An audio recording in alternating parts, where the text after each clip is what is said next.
What's up guys, and welcome back to another episode of the F1 2006 Career Mode Championship here on F1 Championship Edition. As it stands right now, I've not recorded this series personally for like 3 weeks now, so this series is going to be like really fresh for me, so I'm really looking forward to getting this series underway. First order of business we're going to do is we're now going to switch teams and become the first team driver for Toyota Racing.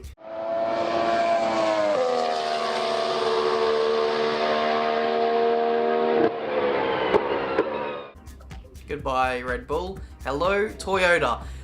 Believe me, guys, I was dwelling over this decision over the last 2 or 3 weeks, and I felt like in my heart I wanted to go to Toyota, but I was really holding out for that McLaren deal, which wasn't going to surface. So here we go. We are now an employee of Toyota Racing. Welcome to the team. Everyone at Panasonic Toyota Racing welcomes you to the team. We wish you every success with us this season. So this is like a new era for us in this career mode championship. You know, I'm back, I'm fresh, ready to smash through this series. We're now with a new team as well, and we have some kind of new goals and new achievements to go out there and get. Basically, Toyota are a slightly faster team. I don't know by how much, but we should be a lot more consistent. My teammate is now going to be scoring points with us throughout some of the races over the course of this championship, so from a constructor's point of view, it's going to be very good as well. So for us, for the remaining races in the Constructors' battle, we're going to be aiming to try and overtake Red Bull, maybe even McLaren if we could get some really good results together. But yeah, really looking forward to seeing where we stand in this grid with the Toyota car, and also how crap am I going to be, or how good am I going to be now that I've had a break on this game. So without further ado, let's get into the next race of the season. It's time for the Canadian Grand Prix.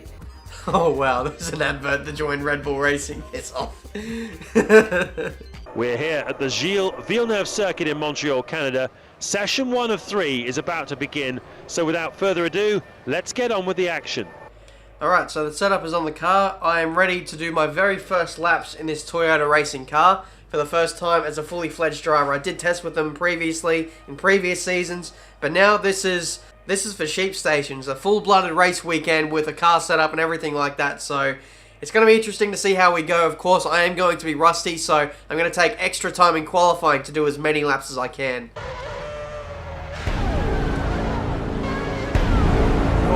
Oh, we'll continue in a few moments with the second knockout session. Fuck me. Bit of a sit rep as to what's going on at the moment. We're P11 in qualifying 2, where you have to put everything on the line here to get through to Q3. And the curbs are absolute nightmare. I don't know, I wasn't expecting any different coming back to this game, but Canada, curbs absolutely everywhere. You've got to push to the absolute limit to run with the AI, and we are 3/10 down on this first lap so far. I definitely didn't mean first lap, I definitely meant fast lap. Final chicane. Looks like we nailed that a lot better than my previous attempt. So coming up to the line, let's see where we end up in qualifying 2. Do we make it to Q3? Yes, we do. It's 10th place on a 13 flat. It's not pretty, but I think we're just going to make it. Well, there we go. We've made it through to qualifying 3, but man, did we get lucky. We only made it by 100th of a second over Mark Webber. So I'm sorry to my fellow Australian there, but I think I'd rather have myself in there than you there. But yeah. Through to qualifying 3, I'm still coming to grips with this game again. The accuracy definitely isn't on the same level as when I left 2 weeks ago, so it's still a case of me learning how to play this game again, essentially. We'll continue with session 3 of qualifying in a few moments. This game is definitely a steep learning curve, and it's going to take me just a little while for me to get used to this game again, especially with the steering. I think it's the way my controller is. I've got some kind of third-party controller. It's not the best, to be honest. I'll post a picture of it here. But the joystick for the turning is like as stiff as bread that you leave out for like 2 months. It's that bad. Like, it's not accurate at all. I don't know where I'm getting it at. Don't know what I'm trying to say, but yeah, it's very hard to get used to. Okay. Enough of that blaming everything else but myself out of the way. Let's get this third part of qualifying underway. Oh, hello. We've nailed this final chicane. I don't know if the start of the lap was too great, but we come up to the line and we go 13 flat. We've matched our Q2 time. Holy crap, and we go provisional pole position. That was a stunning lap on heavier fuel. 28 laps worth of fuel we started off with, and we set a 13 flat. We've come alive in the third sector, the third qualifying session. You know what I mean. Valvoline, you know what I mean. Yeah, I think you've got it.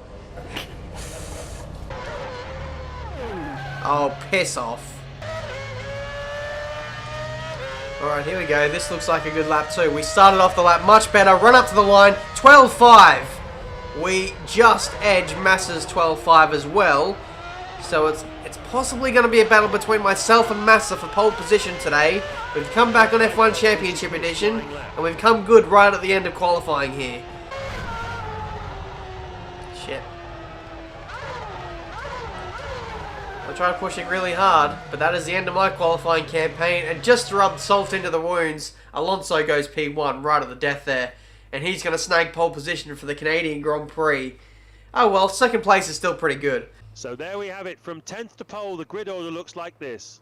I'm not too disappointed by that result, to be honest. 12.5, very good lap, and we're right in the mix with the front runners there. So Toyota definitely looks like it's a better match for us, and there's definitely still some room for improvement for myself to really get back at the level that I was 2 weeks ago when I was still playing this game regularly. So here we go for the Canadian Grand Prix, starting from P2. We're on the front row of the grid. Let's see what we can do in the race. Welcome to marvellous Montreal, the home of the Canadian Grand Prix. And the cars embark on their formation. Oh man, it's been a long time since I've done this. Welcome back to F1 Championship Edition, everyone. Even though the last episode I uploaded was literally yesterday. I'm just going to apologise in advance if I spin off a curb or something like that. Literally going through some of these middle sector chicanes is like literally trying to thread the needle, and you literally have to use the curbs in order to be competitive with the AI. So that may happen in the race, it may not happen. Hopefully the luck will be on our side as we start in second place for the Canadian Grand Prix. 10 red lights. And away we go. It's so hard to get used to that pause between the start light function and taking off. Away we go. We've moved into the lead of the Canadian Grand Prix. Great start.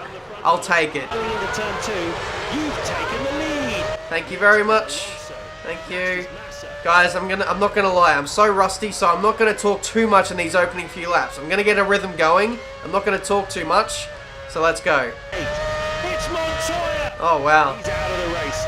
Montoya's out of the race. That's a championship contender that is going to be losing points to us, surely, if we finish exactly where we are.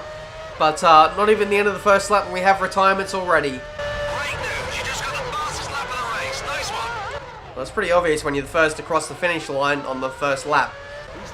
This is probably the most troublesome spots in the entire track for me. That middle sector there, it's very, very tough to get through there without using the curves too much, and it unsettles the car quite a bit. Also, what? It looks like the sun will be out until the end of this Grand Prix. I heard something about rain and I crap myself. Yeah, another troublesome spot is also turn 1. The curbing there is very high, so if you put any part of the car on there, it is very, very easy to unsettle a car. So, another thing to watch out for. Oh man. Here we go. Through pretty much the last corner of this stint. Now we're going to be coming in at the end of this straight.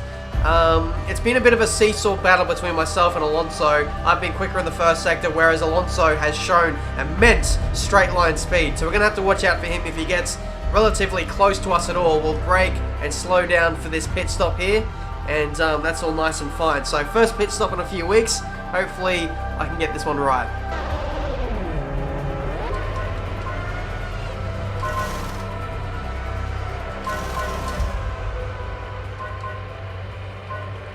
.6, you know, not too bad. I was being pretty conservative, to be honest. I didn't want to stuff anything up. But overall, I think we should rejoin in the lead. I don't know if Alonso came in with me. He might have stayed out another lap because I came in a lap early. And there we go. We rejoin in P8, so at worst, we're going to score points. I go crazy even when my tyres aren't blue. Oh, I used that curbing a little too much there. And on the exit. A little bit of desperation creeping in on this out lap as some of the cars I was battling have clean air. Looks like everyone has made their stops apart from a Ferrari. We rejoin on the track and Alonso may well jump us here. We're going to have to nail this. Nah, he's jumped us. Now I've got a bit of a decision to make here. Do I push and risk spinning out in order to try and catch Alonso and go for the race win? Or do I play it safe and secure second place? I'll have to wait and see. I'm going to up the pace a little bit without trying to push too much. We'll see what happens. So Massa made his stop just then.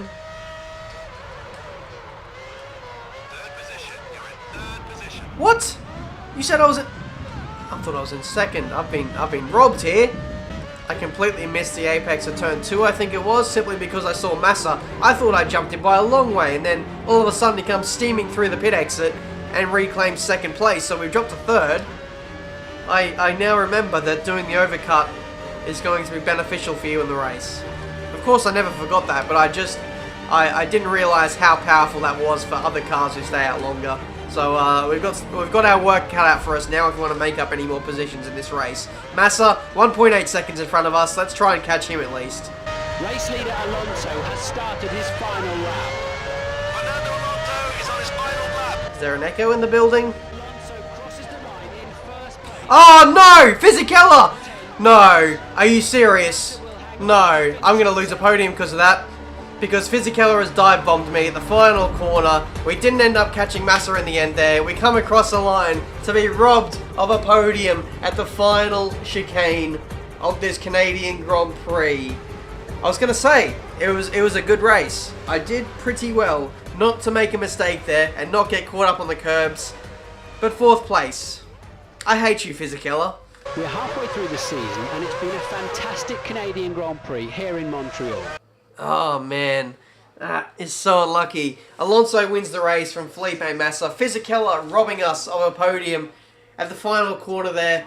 I know there are going to be people in the comments who say, Ben, use your mirrors, but literally the mirrors are so insignificant. They're not in your peripheral vision, and you can't really use them, especially when you're trying to push. So Fisichella dived up the inside. He went for the move, and to be fair, he made it work for him. On the overall balance of things, I'd probably rather the AI dive bomb you at some point and have a little bit of a battle here and there. But yeah, 4th place. That moves us up into P5 in the driver's standings. We overtake Button to move equal with him in P5. So Alonso, after winning that, he moves to 46 points. I think it was Montoya finishing, not finishing in the points. He got a DNF, and Schumacher didn't get too many points either. So some solid gains made on those guys, and it's been a pretty healthy return to this F106 career mode so far. Stunning performance. That was a fantastic drive at the weekend's Grand Prix. Truly outstanding. I knew we'd made the right choice with getting you on board. The whole team is behind you 100%, and there's a real feeling that we are on the threshold of something great. Isn't that a motivational email there? Thank you very much, Panasonic Toyota Racing. You really have made me feel welcome so far in the very short time that I've been with the team. So the next race will be the United States Grand Prix. I believe that's at Indianapolis, so it's going to be an interesting Grand Prix for us. If I remember correctly, in Season 1, I didn't do too well there, but with a quicker car now, maybe that can hide some of the lack of experience we have around that track. So it's going to be an interesting race, not to say the least. But yeah, one last thing, we'll check the recruitment. And yeah, we still haven't offered to join Red Bull Racing, but since we joined Toyota very recently, I don't think the game allows you to change teams after a few races or something like that. We'll advance time, see if there's anything else to deal with finally on this episode, and I think that might be it. Yes, it is. BMW Sauber lost interest. So there we go. That is the end of this episode, guys. Thank you for watching. Leave a like if you enjoyed this episode. Subscribe to the channel if you're new. And until my next video, guys, I'll see you next time.